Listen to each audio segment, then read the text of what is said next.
믿으십니까? 네, 오늘도 찬양할 때 이 성대가 계속 이렇게 전심으로 찬양하고 기도하고 설교를 하다 보니 회복이 잘 되지 않는 것 같습니다. 그런데도 너무나 기쁩니다. 왜냐하면 성령의 임재를 우리가 경험할 수 있다는 것이 얼마나 감사한지 모릅니다. 자, 여러분 지난 시간 설교 제목들을 기억하실까요? 처음에 천국과 지옥에 대해서, 다음에는 하나님은 어떤 분이신가, 지난주는 예수님은 어떤 분이신가, 당연히 순서적으로 보면 성령님은 어떤 분이신가에 대해서 오늘 은혜를 나누고자 합니다. 여러분, 초대교회 성도들이 처음 성령을 체험을 했는데요, 사도행전 2장 2절을 보니까 이렇게 표현을 합니다. 호련히 하늘로부터 급하고 강한 바람 같은 이라는 단어 말씀이 나오고, 이어지는 3절을 보니까 마치 불의 혀처럼 갈라지는 것들이 그들에게 보여라고 말씀하고 있습니다. 여러분, 분명 그들은 성령님을 경험했는데, 우리가 경험하면 이렇게 얘기하잖아요. 나 그 핸드폰 써봤어, 나 그 자동차 운전해 봤어. 우리가 경험을 하면 분명히 무엇을 했다라고 정의를 할 텐데, 이 사람들은 경험을 했음에도 불구하고 성령님은 이것이다 라고 말을 하는 것이 아니라 이것 같고 저것처럼 보였다라고 이야기를 합니다. 왜 그럴까요? 그들은 성령님을 직접 아주 정확하게 체험을 했기 때문에 그렇습니다. 아이러니하죠? 성령님은 우리가 말로써 정의를 할 수 있는 것이 아니라 성령님은, 기억하십시오, 경험하는 것입니다. 할렐루야. 성령님은 내가 경험을 하는 것입니다. 공부하고 지식적으로 아는 게 아니라 그 성령님은 내가 체험을 해야 되는 것이죠. 중요한 것은 우리가 다른 사람을 위해 일하시는 성령님의 역사에 대해서는 설교도 많이 듣고 책도 많이 읽어보았을 겁니다. 그런데 중요한 건 이겁니다. 다른 사람을 위해서 일하시는 성령님이 아니라 지금 우리 가운데 나에게 역사하시는 성령님을 내가 경험을 해야 된다는 것이죠. 내가 체험을 해야 됩니다. 우리는 그동안 성령님에 대해서 얼마나 많이 배웠을까요?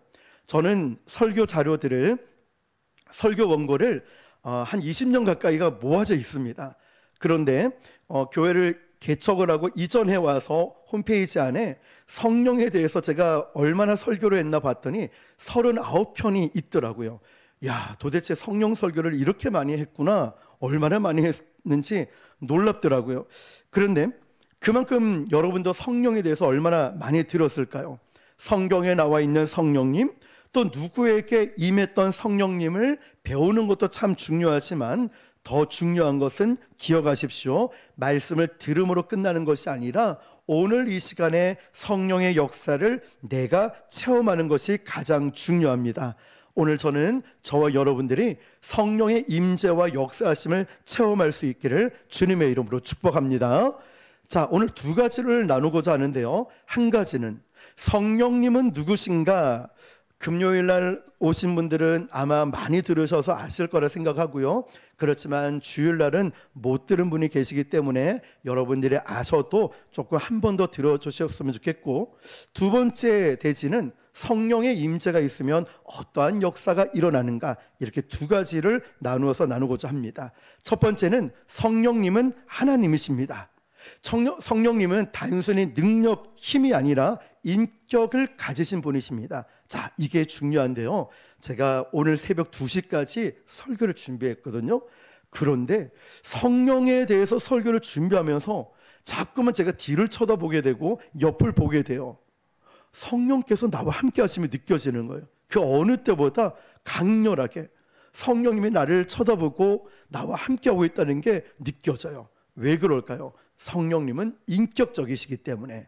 자, 그러면 사도행전 5장 3절 4절을 읽어볼게요. 시작. 베드로가 이르되 아나니아야, 어찌하여 사탄이 내 마음에 가득하여 내가 성령을 속이고 땅값 얼마를 감추었느냐?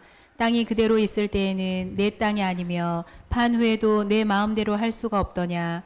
어찌하여 이 일을 내 마음에 두었느냐? 사람에게 거짓말한 것이 아니요 하나님께로다. 아멘. 3절을 보니까 네가 성령을 속이고, 다시 말하면 우리가 집사님을 속이고 목사님을 속이고 누구를 속이고 그럴 수 있죠.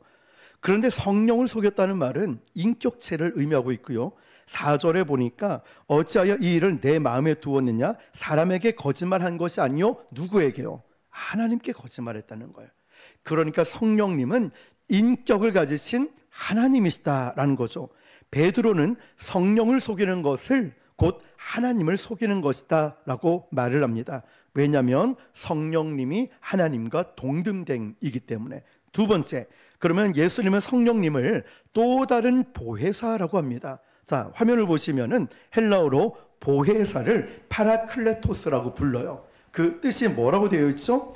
곁에 와서 돕는 자, 위로자, 변호자라고 되어 있습니다. 그러면 보혜사 성령님을 우리 가운데 와서 도와주시고 위로하고 변호하시는 분이신데요. 구체적으로 보니까 첫 번째로 성령님의 역할은 위로자의 역할을 합니다. 우리의 아픔과 우리의 고통에 위로해 주시는 분이신데, 오늘 찬양하면서 어떤 분은 하나님의 위로와 하나님께서 나를 알고 계시면서 고생 많지, 너무 힘들었지, 아프지, 우리 주님의 그 위로를 느끼신 분이 분명 계실 겁니다.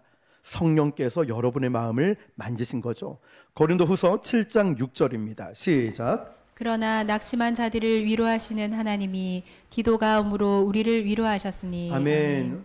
여러분, 성령님은 여러분을 위로하시는 분이십니다. 목사인 제가 위로할 때도 있겠지만, 또 우리 성도끼리 위로할 때도 있지만, 성령 하나님의 위로를 받는다면 깊은 내면부터 근본적으로 치료가 되고 위로함을 얻게 될 줄 믿습니다. 성령님은 또 가르치시는 분이십니다. 요한복음 14장 26절 시작. 보혜사 곧 아버지께서 내 이름으로 보내실 성령, 그가 너희에게 모든 것을 가르치고 내가 너희에게 말한 모든 것을 생각나게 하리라. 아멘. 아멘. 여러분, 성령님은 이렇게 우리에게 진리를 가르쳐 주시는 분이시고, 또 성령님은 진리로 인도하시는 분이신데요. 요한복음 16장 13절 시작. 그러나 진리의 성령이 오시면 그가 너희를 모든 진리 가운데로 인도하시리니 그가 스스로 말하지 않고 오직 들은 것을 말하며 장래일을 너희에게 알리시리라. 아멘. 진리의 성령이 오시면 너희들을 모든 진리 가운데로 인도하십니다.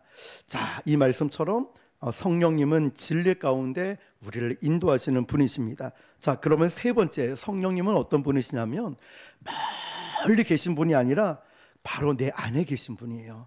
나와 함께 하시는 분이십니다. 고린도전서 3장 16절 시작. 너희는 너희가 하나님의 성전인 것과 하나님의 성령이 너희 안에 계시는 것을 알지 못하느냐. 하나님의 성령이 누구 안에요? 너희 안에, 내 안에 계신다요. 멀리 계신 것이 아니라 바로 나와 함께 하신다고. 고린도전서 6장 19절 시작. 너희 몸은 너희가 하나님께로부터 받은 바 너희 가운데 계신 성령의 전인 줄을 알지 못하느냐. 너희는 너희 자신의 것이 아니라. 아멘. 아멘. 19세기에 영국의 유명한 설교자였던 찰스 스펄전 목사님은 이렇게 말을 했어요. 나는 성령님은 내 안에 계신다는 것을 의심한 적이 없다. 내가 설교할 때 성령께서는 내 입술을 통해서 설교하시는 것을 느낀다. 성령님이 아니고서는 나는 아무것도 할 수 없다. 고백을 했죠. 자, 네 번째, 성령님은 어떤 분이시냐면 우리에게 능력을 주시는 분이신데, 여러분 경험해 보셨습니까? 내가 할 수 없는 일들을 성령 충만함을 받은 사람은 담대하게 하고요, 내 한계가 있고 내 실력은 이만큼인데 성령을 받은 사람은 이 모든 것을 뛰어넘어서 하게 된다는 사실이에요. 그래서 우리가 항상 성령을 받자, 성령 충만함을 구하라고 하죠. 왜? 내 힘으로 해서는 번아웃이 되고 내 의지로 하는 건 얼마 갖지 못하지만 성령께서 임재하시면 이만큼 했던 것들을, 모든 많은 일들을 능히 감당할 수 있기 때문에, 그러므로 직분자들이 받아야 될 것이 성령 충만이죠. 내 힘이 아니라 주가 주신 힘으로 하기 때문이에요. 자, 사도행전 1장 8절 잘 아시는 말씀이죠. 시작. 오직 성령이 너희에게 임하시면 너희가 권능을 받고 예루살렘과 온 유대와 사마리아와 땅끝까지 이르러 내 증인이 되리라 하시니라. 아멘. 아멘. 성령이 임할 때 능력을 받는 거예요. 그러니까 나의 실력, 경험, 돈, 인맥 이런 거 소용이 없고요. 우리에게 정말 필요한 것은 성령의 임재가 있을 때 능력이 나타난다는 것. 이어지는 고린도전서 2장 4절을 보니까 내 말과 내 전도함이 설득력 있는 지혜의 말로 하지 않고 다만 성령의 나타남과 능력으로 하여. 아멘. 그렇습니다. 전도할 때도 제일 필요한 게 성령 충만이라는 것이죠.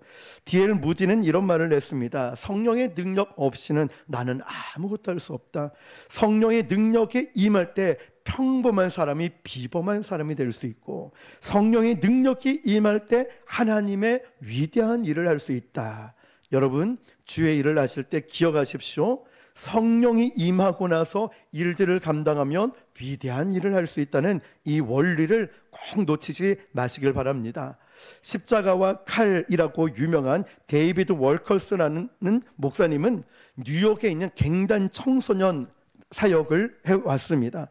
그런데 그 목사님은요, 시작에 어떻게 해서 그 사역을 하게 되었냐면, TV를 보고 있다가 조용히 성령의 음성을 느껴지는 거예요. 그래서 TV를 끄고 성령의 음성에 민감했는데 아주 미세하게 들렸답니다. 그래서 성령의 음성에 순종을 했습니다. 그 목사님은 이렇게 얘기합니다. 나는 성령의 음성이 너무 미약해서 거의 무시할 뻔했다. 하지만 그 미약한 음성에 순종했더니 내 인생 전체가 바뀌었다. 여러분, 대단한 고백 아닙니까? 미세한 성령의 음성에 그저 순종했을 뿐인데 내 인생 전체가 바뀌었다는 거예요. 그 목사님의 순종은 수천 명의 영혼을 구원하는 도구가 되었다는 것입니다. 저는 바로 그 주인공이 여러분이 될 줄 믿습니다.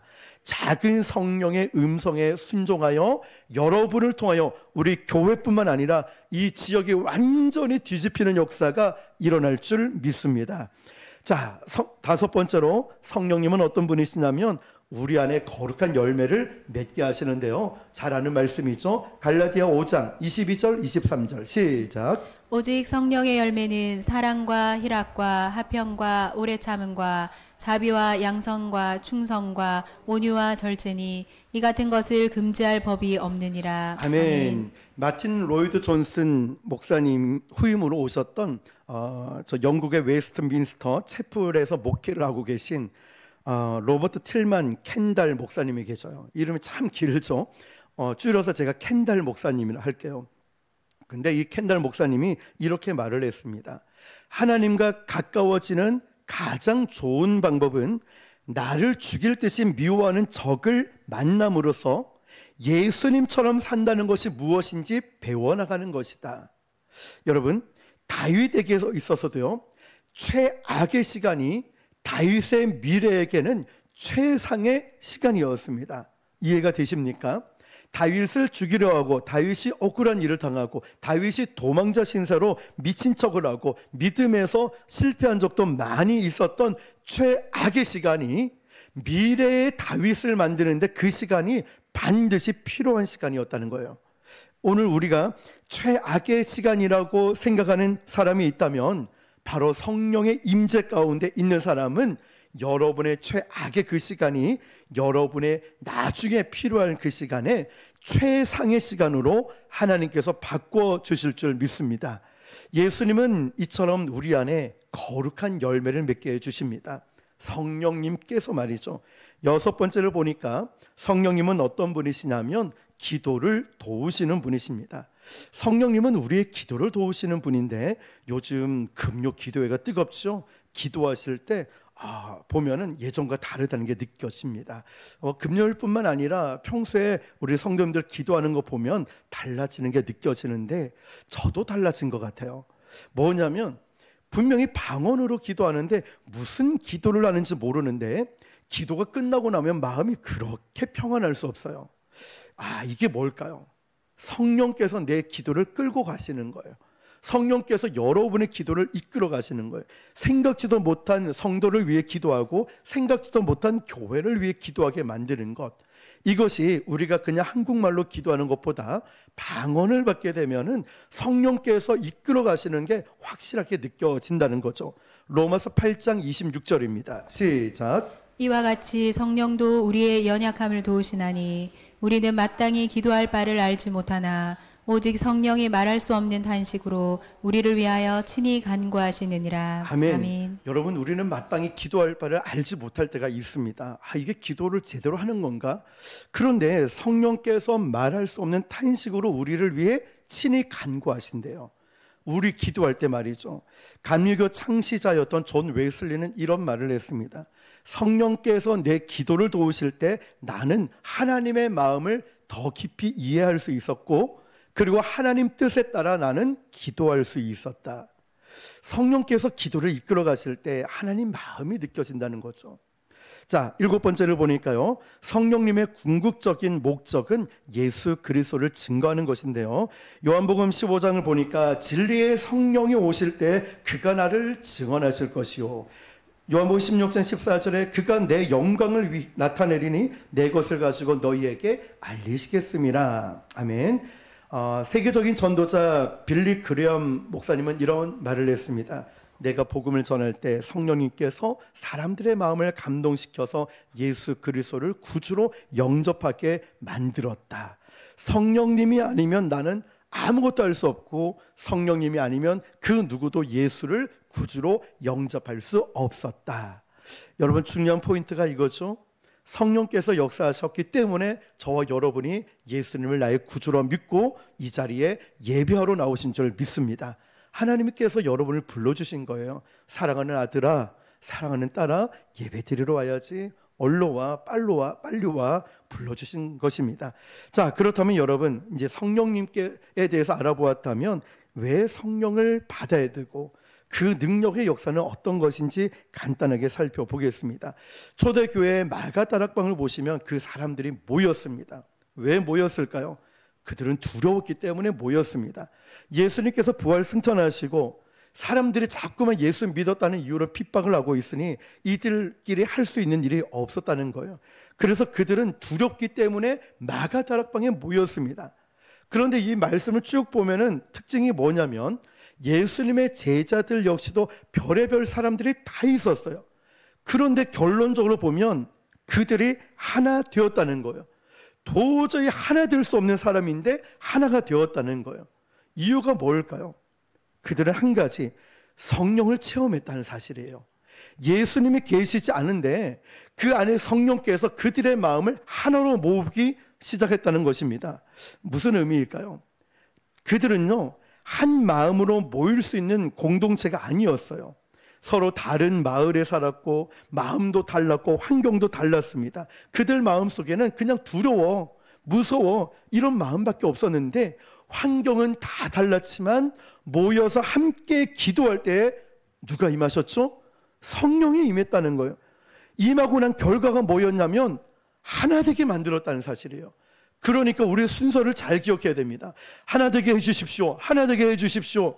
이것보다 주님 성령을 받게 해주십시오. 성령의 임재가 있게 해주십시오. 성령 충만을 받으면 자연적으로 하나됨의 역사가 일어난다는 것입니다.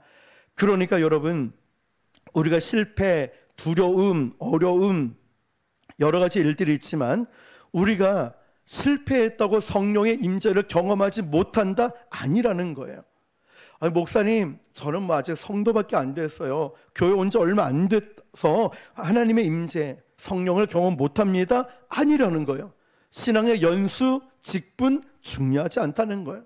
목사님, 저는 사실 과거에 죄를 많이 짓고 실수도 많이 해서 저는 성령께서 오시지 않을 것 같아요? 아니라는 거예요. 직분도 아니고 신앙의 연수도 아니고 실수와 실패도 아니라는 거예요. 그것 때문에 경험을 못하는 게 아니라 초대교회 성도를 보면 그들이 성령을 체험할 수 있는 이유는 뭐냐면 그들이 실패하고 좌절하고 넘어지고 신앙의 연수도 짧을지 몰라요. 혈기가 출중할지도 모릅니다. 예수님의 제자들도 두려움이 있어서 사명, 사역 감당 못했습니다. 그런데 그럼에도 불구하고 그들이 무엇을 했죠? 문을 걸어 잠그고 뭐 했습니까? 함께 모여서 기도했다는 거예요.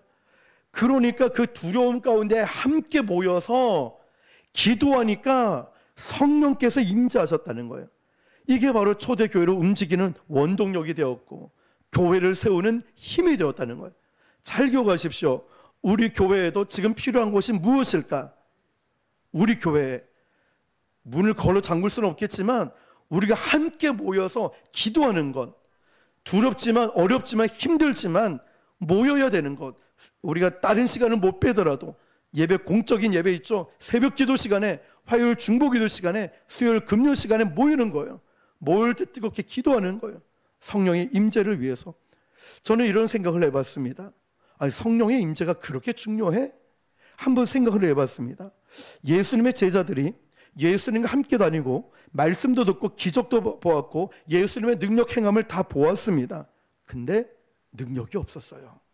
눈으로 다 보았는데 능력이 없었어요. 같이 다녔습니다. 잠도 같이 잤어요. 말씀도 많이 들었습니다. 그런데 그들에게 능력이 없다니까요. 아이러니하지 않습니까? 그런데 예수님이 떠나고 부활승천하시고 두려움 가운데 모여서 간절히 기도할 때 성령이 임하고 그들에게 능력이 나타났다는 거예요. 이게 중요하죠. 능력이 그제서야 나타난 거예요. 예수님이 부활승천하실 때 사도행전 1장 8절에 이렇게 말씀하셨죠. 오직 성령이 너희에게 임하시면 너희가 무엇을 받아요? 권능을 받는데요. 그러면서 예루살렘과 온 유대 사마리아 땅끝까지 이르러 내 증인이 된대요. 여러분, 성령의 임재는 이렇게 우리에게 능력을 깨닫게 하고 능력을 받게 만듭니다. 능력이라는 것은 헬라어로 두나미스라고 합니다. 두나미스의 어원은 다이너마이트입니다. 폭발하는 능력이래요. 성령이 저에게, 여러분에게 임하면 능력이 나타난다는 거예요. 능력이. 2000년 교회 역사를 보면 교회 문제, 타락 늘 있었습니다. 그런데 제가 참 마음 아픈 기사를 보았습니다. 성령이 역사했던 교회나 성령의 임재가 떠난 교회나 그 교회는 동일하게 예배가 있었어요. 그런데 또 한 가지는 성령이 떠난 교회나 성령의 임재가 있는 교회나 똑같이 성경 공부가 있었다는 거예요. 교리도 배웠고 봉사도 열심히 했습니다. 차이가 뭘까요? 능력이 나타나지 않았다는 거예요. 교회가 아무리 커도 능력이 나타나지 않고 교회가 아무리 작아도 그들이 모여 한 마음으로 기도할 때 능력이 막 나타나는 거예요. 저는 이 말씀을 사모합니다. 우리 교회 이제는 그러한 능력이 나타날 줄 믿습니다. 저와 여러분에게도 모두에게도 성령의 능력이 나타날 줄 믿습니다. 성령의 능력이 떠나간 교회는 교회가 아니라 건물이죠. 건물이에요. 왜냐하면 죽은 교회이기 때문에 성령의 역사가 나타나지 않습니다. 그래서 우리가 제일 두려워해야 될 것이 뭐냐면 다윗의 고백처럼 주의 성령이 내게서 떠나가지 말게 해주십시오. 떠나지 마십시오. 그래서 성경을 읽을 때도요, 아무리 수십 독, 수백 독을 내도 성령의 도우심이 없으면 이해가 되지 않아요. 지식으로 남아요. 자기 중심적으로 읽습니다. 예수님이 아무리 놀라운 사역을 하셔도 바리새인, 사두개인 성경을 알았습니다. 성령의 임재가 없으니 깨닫지를 못해서 지식적으로 이야기하지 않습니까? 메시아인 예수님을 보고 나사렛에서 무슨 선한 것이 날 수 있겠냐고 자기들 지식에, 자기들 기준에는 아니라는 거예요. 그렇지만 성령님은 여전히 역사하는 겁니다. 여러분, 예배를 드리는데 예배를 드리고 나서 혹시 여러분 마음속에 공허함을 느낀 적은 없습니까? 나는 왜 예배를 드려도, 찬양을 해도, 기도를 해도 허전하지? 왜 그런지 아십니까? 교회 환경이나 숫자나 크기나 능력 다른 건 모르겠지만 다른 게 중요한 게 아니라 내 자신을 돌아보세요. 성령의 임재는요, 공동체 안에도 임하지만 개별적으로 임하는 것이에요. 그래서 우리가 이 교회 안에서 성령의 역사가 일어나는데 나에게도 경험을 해야 되는데 내가 경험하지 못한 거예요. 다른 집사님, 다른 권사님은 성령을 경험을 하는데 내가 경험하지 못하고 늘 공허해질 때가 있다는 거죠. 예배를 드리고 나가는 나의 삶이 성령의 능력으로 변화가 되지 않고 바뀌지 않으니까 공허해지는 겁니다. 초대교회에서는 성령님을 이렇게 묘사합니다. 불이라는 단어를 쓰죠. 성령님은 불은 아니에요. 불처럼 역사하신다는 거죠. 그런데 불의 특징이 뭡니까? 뜨겁습니다. 성령이 우리 가운데 임하면 특징이 뭐냐? 뜨거워집니다. 다른 사람에게 지나가도 대기만 해도 다른 사람이 그 뜨거움이 전달돼요. 예를 들어 어떤 집사님이 엄청 성령 충만합니다. 우리 옆에 그 집사님 옆에 지나가면 내가 막 뜨거워져요. 옆에서 같이 기도하면 막 기도에 불이 붙어요. 찬양하는데 더 똑같이 막 다윗처럼 찬양을 해요. 여러분, 성령이 임하면 거짓을 말하는 입술이 정직을 말하고요, 성령이 임하면 악한 것을 그치고 사랑하게 되고, 성령이 임하면 용서하지 못했던 사람이 용서하는 인격의 변화가 일어납니다. 교회를 얼마나 다녔느냐가 중요한 것이 아니라 성령을 받았는가가 중요한 것입니다. 여러분, 오늘 저와 여러분들이 이렇게 기도했으면 좋겠습니다. 화면을 한번 볼까요? 같이 읽어볼게요. 시작. 성령님 나에게 임재하셔서 나를 뜨겁게 하시고 오늘 이 예배 가운데 역사하시는 성령님을 내가 경험하게 하여 주옵소서. 아멘. 이렇게 기도하십시오. 성령님 나에게 임재하여 주셔서 나를 뜨겁게 해주시고 오늘 우리 가운데 임재하시는 성령님을 우리 모두가 경험하게 해 주십시오.